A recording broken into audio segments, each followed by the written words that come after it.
প্রায় ১০০ বছর আগে নির্মাণ করা হয়েছিল বিশ্বের অন্যতম হোফার ড্যাম। অবাক করার বিষয় হলো এত বছর পরেও এটি শক্তভাবে দাঁড়িয়ে আছে। কি এমন রহস্য লুকিয়ে আছে এই বিশাল নির্মাণের পেছনে? চলুন জেনে নেওয়া যাক। হোফার ড্যামের নির্মাণ কাজ শুরু হয়েছিল ১৯৩১ সালে এবং শেষ হয়েছিল ১৯৩৬ সালে। এটি যুক্তরাষ্ট্রের কলোরাডো নদীর উপর দিয়ে নির্মাণ করা হয়েছে। এই বিশাল ড্যাম তখনকার সময়ে সবথেকে বড় প্রকৌশল প্রকল্পগুলোর মধ্যে একটি ছিল।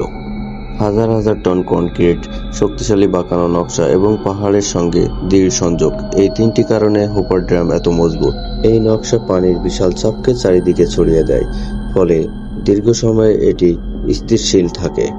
দশকের পর দশক ধরে প্রচুর গরম, ঝড়, বৃষ্টি এবং ছোট বড় ভূমিকম্পের মধ্য দিয়ে হোপার ড্যাম টিকে আছে এখনো। কারণ এটি এমনভাবে ডিজাইন করা হয়েছে যাতে স্বাভাবিক কোনো ভূমিকম্পের কম্পন সহায় করতে পারে। প্রায় ১ শতাধিক বছর পেরিয়েও হোপার ড্যাম আজ পর্যন্ত কিছু হয় নাই। এমন আরও অজানা ইতিহাস ও রহস্য জানতে আমাদের মায়াজাল চ্যানেলটি সাবস্ক্রাইব করে রাখুন।